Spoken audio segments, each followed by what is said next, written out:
Servus Männer, it's Red Pill Germany again. Today I want to talk again about the official mortality data from Europe and how it compares to the officially reported China bug numbers from the same countries.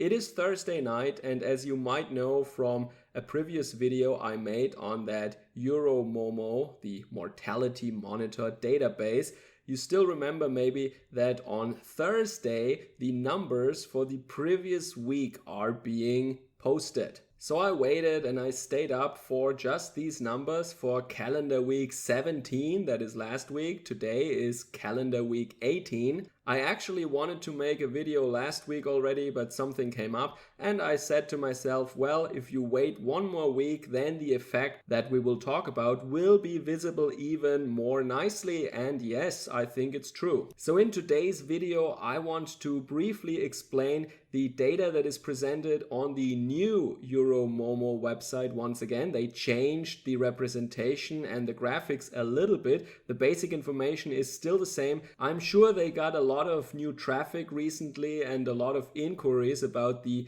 data that they felt that they should probably remake the website a little bit and make it a little more nicer, and I think they did a great job here. For a more thorough discussion of the subject, I want to refer you back to my previous video on the subject. This is the thumbnail, link is down in the description below. Of course, I discuss the data in much more detail there and what is represented in each of the graphs. But if you're familiar with that, you can just continue as well. And as you might know, if you watched my videos for a longer time already, you know that in the very beginning I was really in favor of fast and decisive measures against the spread of the China bug in Europe. But now, as we see a pronounced and clear improvement of the mortality rate and of the open cases, I think the reasonable thing to do is go back to normal, to lift travel restrictions at least within the countries or within Europe, and the contact bans, open up our economy, our industry again, while maintaining some limited restrictions like isolating people who are high-risk groups or the elderly. But also maybe that when you go shopping that you wear a face mask, for example, or to limit the number of people that can be in a store at the same time. These are things that I guess we can all survive. But these cheap and easy to implement measures might help us to open up our societies once again, to come back to normal while still preventing a once again exponential spread of the disease in our population. Now, I know that a lot of people don't trust the official numbers, and there are many theories and many hypotheses what is actually the case and how the establishment is lying to us. But I'm saying, hey, we can actually argue for all these things that we actually want, I think, with the official data. We don't have to distrust the data. The data is actually in support of us going back to normal again and starting up the economy once more. You do not have to claim at all that the official numbers are somehow warped or inflated or wrong. I think it is actually counterproductive to do that, because then you need to prove somehow how the official data is fake, and that easily makes you look like a conspiracy theorist, as I don't really see any evidence or any hints that the official numbers are actually skewed to a large amount. Little aberrations, huge error bars, sure, but the order of magnitude of the mortalities and the ballpark numbers are pretty much correct. And that is the only thing that counts for political decisions after all. It doesn't really matter if we're talking about 100,000 or 120,000. It's a lot of people. Sorry for this long introduction, but I feel that this had to be said. And before we really get into the data, I want to once again thank all my supporters and all my subscribers. You guys help me to do what I'm doing here. If you find this information useful or entertaining, please like, share and subscribe, and consider making a donation via PayPal or supporting me via Patreon or Subscribestar. Alright, so here you can see the top section of the revised website of the European Mortality Monitor, EuroMOMO. They are basically compiling mortality data from many contributing European countries. Those countries you can see on the map here, it's basically Northern, Western and Southern Europe. Germany, my home country, is not really contributing. Just the state of Hesse and Berlin are contributing to this database. I hope this will change soon. So here you can see, for example, the total mortality data from all ages and all these contributing countries from 2016 to calendar week 17 of 2020, that is last week. And what you can see in brief is a sinusoidal background, that is the variation of mortality with the seasons. You can also see that each winter, that is when this sinusoidal background has its maximum, on top of this maximum there is normally a spike that is due to some infectious disease. And then in summer there are also little spikes that are the heat waves that we have in summer. That also leads to increased mortality. And you can see that in this year, in March actually, a gigantic spike is visible that is already going back to normal. And that is of course the China bug. Now a lot of people would say, wait, stop. You can't say that all these people just died from that. But well, that is in fact what I am saying. So the blue curve that you see here is counted hard data. It is not an estimation. It is not a measurement. It is counted. Because in Europe we have an administration, we have a bureaucracy that is counting births and deaths. And this is just that. Now granted, on this website the word estimation is actually used, but only in the context of the very recent calendar weeks. And that has something to do with delays. The whole purpose of this monitor is so that we know about stuff that is happening more or less right now. And the problem arises when some bureaucracies actually delay the passing on of the death certificate or the information to the bureaucracy higher up and in the end to this European database. You can imagine that in some hospital some doctor has to call it, and then it will be passed on to the community level where that deceased person lived, and then it will be probably compiled in some national database, and then it will be passed on to the European database. And if that doesn't go smoothly, there is of course a huge delay. And so only for the very recent calendar weeks there is an element of estimation involved, and that is an empirical factor of how many of those death certificates will be delayed on their way to the overall compiling database. This delay factor will of course differ from country to country, and it is based on experience, I'm sure. But if you just wait long enough, all the delayed notices will come in, and then this graph will actually represent the real data. But because we want to have information about the recent calendar weeks right now, we have to actually use this delay correction. That is all it is. And that is the reason, for example, if you compare the numbers for calendar week 14 and 15 between the dataset now and my last video, you will see that the numbers that we have now are actually much higher. So that means that they actually underestimated the excess mortality for calendar week 14 and 15 using their delay correction. So once again, the delay correction, the estimate, actually underestimated the data. It didn't overestimate the data. And here you can see once again, of course, that most of the victims are, of course, very old people. And here in this new representation, you can nicely see that the spike we have from this spring actually is much larger than the excess mortality that we had in previous years when the prevalent reason was the flu. So, but why am I convinced that this data is accurate, and why am I convinced that overall the reported China bug victims from the different countries are more or less correct? Well, the answer in brief is that there is just a very, very good agreement between the excess mortality data and the reported China bug victims from the European countries. And the data that I actually trust is the excess mortality data, of course. The other thing, I believe you can fake rather easily. A government could put pressure on the hospitals or on the doctors to write a certain reason of death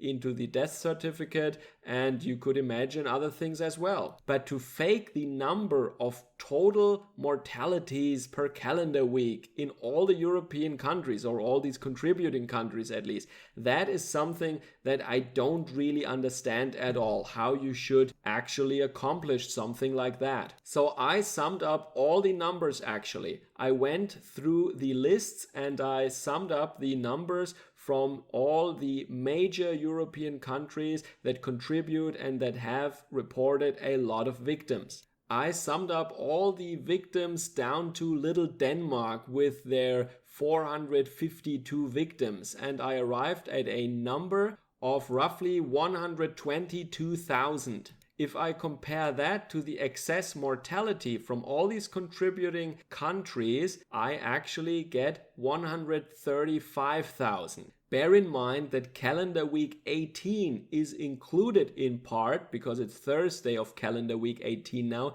in the China bug victim number, but not in the excess mortality data that ends at last Sunday, the last day of calendar week 17. And that indicates that the excess mortality is actually slightly higher than the number of reported China bug victims. But I would say that the difference is not really significant, so I don't try to argue that this shows something. I'm just saying that overall these numbers agree rather well. And bear in mind, it is not only the sum that agrees very well, it is also the countries. You see, for example, that those countries that didn't report a significant number of China bug victims, they also don't show an excess mortality, or a large one at least. That is, for example, Portugal or Ireland. And the numbers that reported a lot of victims, where you also saw that the health system was overwhelmed and the hospital bed capacity was actually reached or actually exceeded, they are showing extreme levels of excess mortality. And it also happened at exactly the same calendar week. And bear in mind that the excess mortality data is not even known because of the delay I just mentioned. So just now we are actually getting the excess mortality data. We just got it today from calendar week 17, and a large part of that is not even in yet because of the delay. But the number of China bug victims are reported on a daily basis. So how would you want to fake that? If you wanted to match the reported China bug victims to the excess mortality, you can't do that because you don't know the excess mortality yet. It is unknown. How should hospital A, B, and C know what kind of fake numbers to pass on to the superior authorities when they don't even know yet what the national sum will be? Because that will only be published in a week or 1.5 weeks to come. That doesn't make any sense whatsoever. And if you are suggesting that the excess mortality numbers are faked, then I really want to see some evidence for this claim, because all these European countries would have to somehow come up with fake death certificates. So either they would have to declare people that are still running around healthily dead, or they would have to create false identities that they can declare dead then. Either way, I don't think you can just fake that at the order of 130,000 people during a couple of calendar weeks. That is absolutely out of the question, I think. And if you suggest that, and if you try to convince some people of that, then you better come up with some evidence, or I will just not take you serious at all. Now, people could also claim that yes, more people are dying now than usual, but they die of something completely different, a mysterious second cause that is absolutely coincidentally appearing at exactly the same countries in exactly the same weeks, where we have millions of tests being conducted, and many of them show hundreds of thousands of positive China bug patients. And there is a lot of scientific literature that shows clearly how this pathogen affects the lungs of people and how it can become really, really dangerous when you develop pneumonia. So this is all very well documented and the numbers match really, really well. So for me, the official version is very plausible and I see no reason to distrust the official numbers in a fundamental way. So I think it doesn't make any sense to doubt these numbers or to actually suggest some kind of major conspiracy. Once again, I said that many times. I do not doubt for a second that the global elites and our governments do not try to push their agendas using this crisis now, but I think the crisis is very real. I also said already that these official numbers that I just presented to you once again are actually supporting the case for opening up the economy and ending a lot of the restrictions on our civil rights and liberties right now, because we see a clear improvement in the numbers, and that means we can actually start to go back to normal. No, not the new normal, I mean the normal, whatever that normal was in the beginning of 2020. Alright, so thank you if you have made it that far into my ranty video. And you can of course continue watching it if you are interested in a German physicist trying to operate a internet browser, OBS, and a Windows calculator at the same time while trying to speak into a microphone. It really doesn't add anything to the information conveyed in this video, but maybe a couple of you find it entertaining. Stay rational and stay healthy. Servus, Kameraden.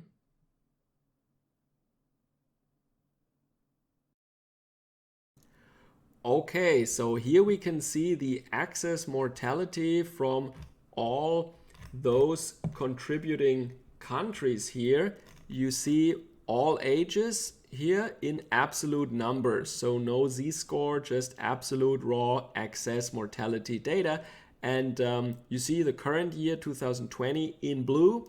In gray, it is the last year, 2019, and 2018 is the yellow curve. The dashed baseline here is that sinusoidal baseline curve that you see in the raw data. That has been subtracted already, so it's easier to see the actual excess mortality. This is total mortality, and this here would be excess mortality. All right, so to make things a little more easy, let's zoom in into the relevant calendar weeks. And now we can actually add up together all these weeks, all these numbers from all these weeks. So let's start 2020 calendar week 10. We have 1,400 cases. And then in calendar week 11 in 2020, we have roughly 3,000 cases, okay? Then calendar week 12, let's say 9,700, Jesus. Okay, and then calendar week 13, already 21,811. Okay. Then calendar week 14 is 34,000 roughly, 34,000. And then 15 would be 33,400, right? And 16 is 21,350, let's say, around about. And the last calendar week, that's the last one that's in the data set, is week 17, 10,900, let's say, okay? And that gives you a total excess mortality for all these contributing countries from calendar week 10 to calendar week 7, so 7 weeks, of 135,000 people roughly. So now we can, for comparison, add up all the officially reported fatalities of those European countries that contribute to the EuroMOMO database. And bear in mind, though, that this data on the database only goes until the end of last week, calendar week 17, while this list here is, of course, up to date, I would say. So more than half a week is actually missing here, but let's do it for comparison anyway. So we can actually sort this for total fatalities here. Yeah. Okay. And so now we should have in order the most important contributors. And let's start then with Italy. They officially reported 27,967 cases. And then we have the UK with 26,097. Then next comes already Spain, 24,543. And then France, 24,087. Then is Belgium, 7,594. Germany does not really contribute, just Hesse and Berlin, but they have very low numbers. So let's leave Germany out of here. And so next in line is the Netherlands with, where am I? Yeah, right, 4,795. And then comes, now I have to scroll down actually. We had the Netherlands, and the next one would actually be Sweden. Yes, so Sweden, where am I? 2,000, oops, the wrong window again. 2,586, yeah. And then Switzerland, 1,737. And then we have Ireland, they're also contributing, right, with 1,190. And yeah, then we're with Portugal, 989. And then Austria with 584. It's getting less and less, of course. Denmark with 452. And I think this is where we can stop probably, and we end up with a number of 122,600 roundabout. Yeah,